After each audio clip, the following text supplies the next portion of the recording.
시청자 여러분 안녕하세요. 김동수입니다. 이 시간에는 월간 주변의 길 1999년 12월호입니다. 이게 12월호인데요.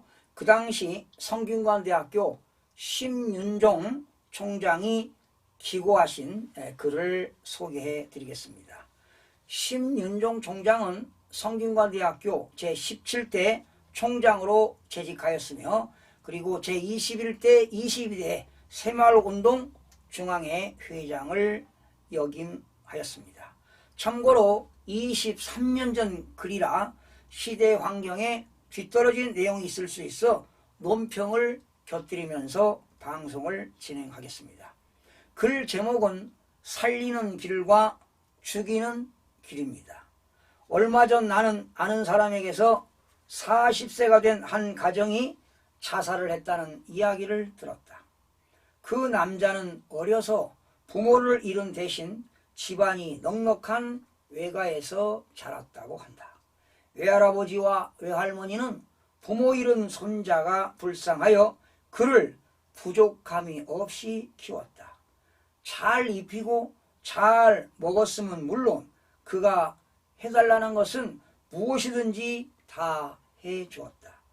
외조 부모뿐만 아니라 외가의 삼촌이나 이모들도 그가 어려움에 처하면 모두가 나서서 정성으로 도와주었다. 이런 분위기는 그가 청소년이 되어서도 마찬가지여서 주변 친구들의 부러움을 살 정도였다. 그래서인지 그는 성년이 되어서도 자기 일을 스스로 하려 하지 않았고 그럴 필요도 느끼지 않았다. 용돈이 궁하면 언제든지 손을 빌리면 되었다. 혼기가 되자 온 가족들이 나서서 결혼도 시켜주고 살거리도 마련해 주었다. 그러나 그는 하는 일마다 이내 실패하고 또다시 사람들에게 빌부터 자기 가족을 먹여 살리려 했다.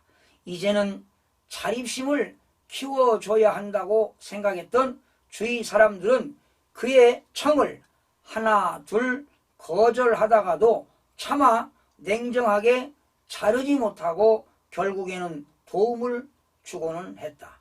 그러다가 최근 그는 마지막 직장을 잃고 주변 사람들에게 손을 내밀었다. 하지만 이번에는 모두가 야멸차게 거절했다. 이에 낙담한 그는 자살을 택하고 말았다. 그의 자살 소식을 접한 친지들은 자기들이 돕지 않아서 그렇게 되었다고 괴로워했다고 한다. 이와는 다른 이야기 한 토막이 있다.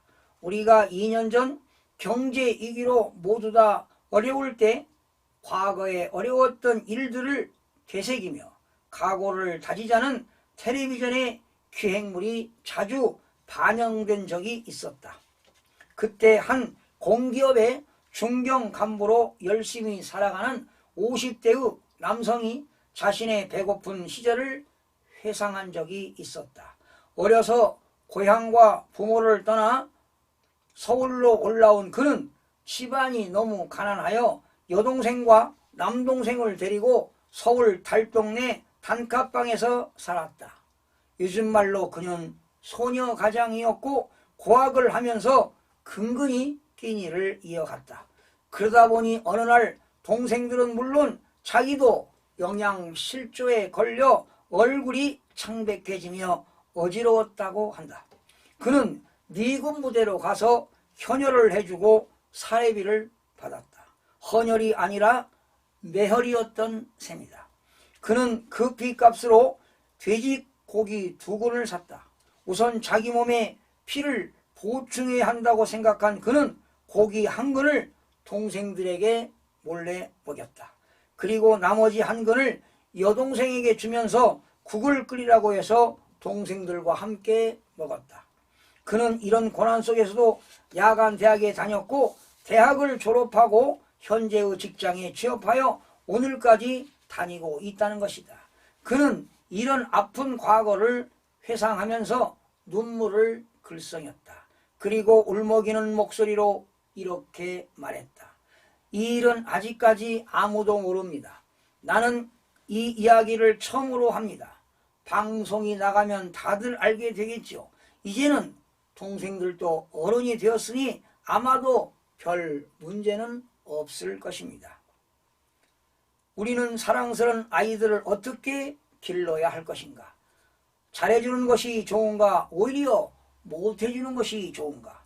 요즘 부모들은 비가 오면 아이들을 위해 학교 앞에서 우산을 들고 기다리며 심지어 아이들의 숙제까지 대신해 준다고 한다.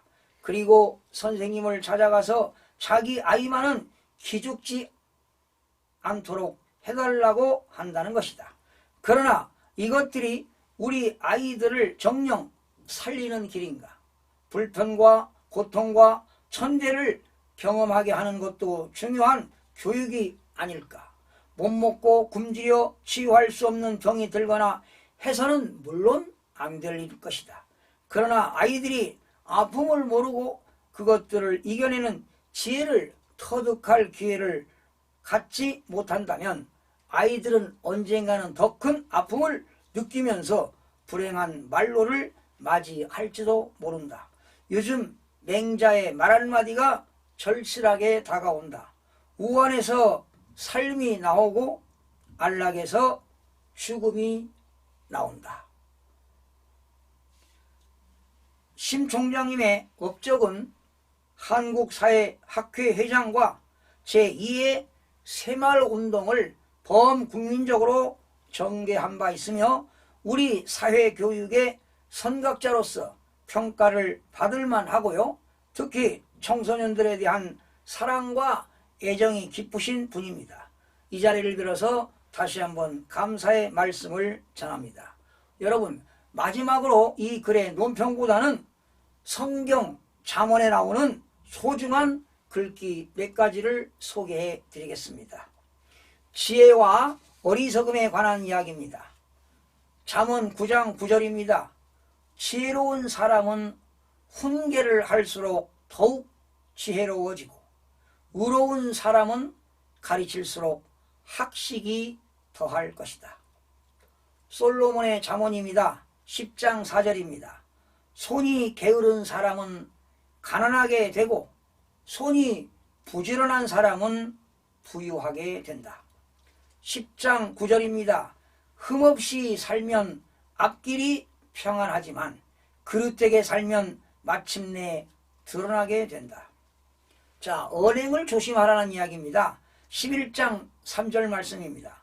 정직한 사람은 성실하게 살아 바른 길로 가지만 사기꾼은 속임수를 쓰다가 죄깨에 빠져 멸망한다. 지혜 있는 친구를 사귀는 것은 값진 것 아니겠습니까? 13장 4절 말씀입니다. 게으른 사람은 아무리 바라는 것이 있어도 얻지 못하지만 부지런한 사람의 마음은 바라는 것을 넉넉하게 얻는다. 13장 10절입니다. 교만에서는 다툼만 일어날 뿐이다.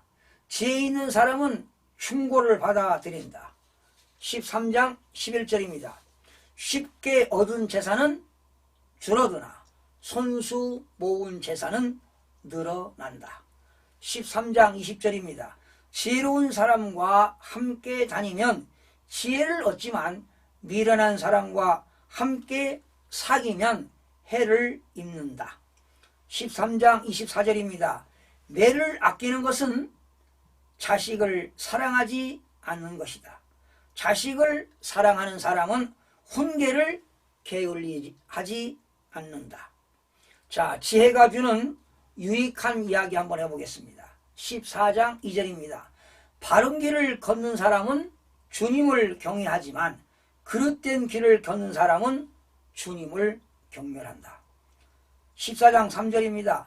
미련한 사람의 말은 교만하여 매를 자청하지만 지혜로운 사람의 말은 그를 지켜준다. 14장 10절입니다. 악한 사람의 집은 망하고 정직한 사람의 정막은 흥한다. 14장 21절. 이웃을 멸시하는 사람은 죄를 짓는 사람이지만 가난한 사람에게 은혜를 베푸는 사람은 복이 있는 사람이다. 14장 25절 증인이 진실을 말하면 남의 생명을 건지지만 증인이 위증을 하게 되면 배신자가 된다.